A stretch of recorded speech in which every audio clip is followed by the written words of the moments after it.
Dediğimiz anne sütü. İlk 6 aya kadar anne sütü, ondan sonra ek gıdalara başlıyoruz. Zaten 6 aylık olduktan sonra yavaş yavaş ek gıdalara başlıyoruz. Çünkü öbür oğlunun 7 ay.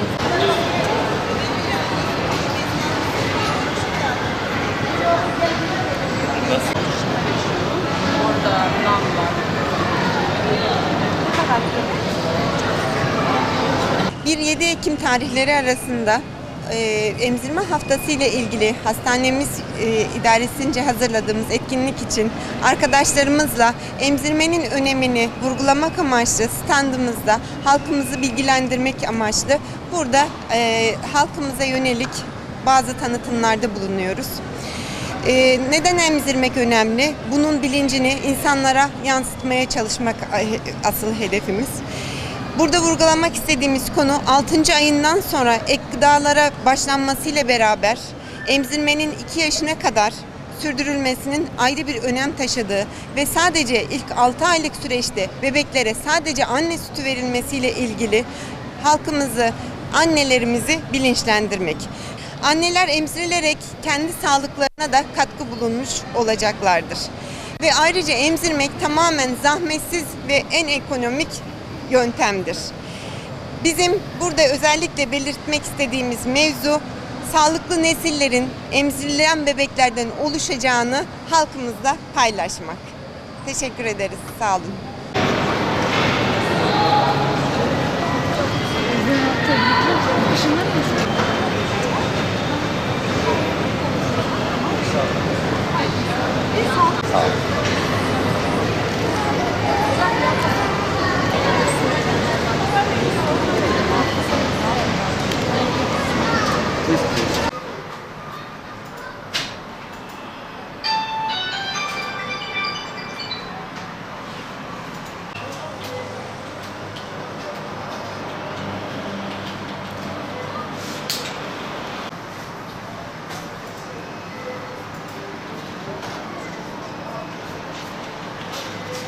Anne sütü herkese bildiği gibi Dünya Sağlık Örgütü'ne göre de zamanında doğan, anneleri yeterli oranda besin öğeleri depolayan, her yeni doğan bebeğin ilk 6 aylık dönemdeki tek başına normal büyüme ve gelişme yetecek besin öğelerini sağlayan tek besin öğesidir.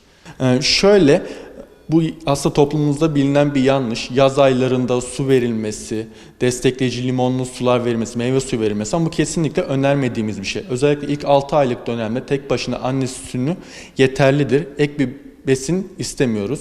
6 aydan sonra ek gıdalara geçilmesi konusunda bebeğin alıştırılması, hafta hafta ek gıdalara geçirilmesi önerilmektedir. Anne sütü de yaklaşık 15-18 ay boyunca kullanılmalı, emzirilmelidir. Öncelikle emzirme haftasında da olduğumuz için, anne sütü haftasında da olduğumuz için burada annelerin önemi çok büyük.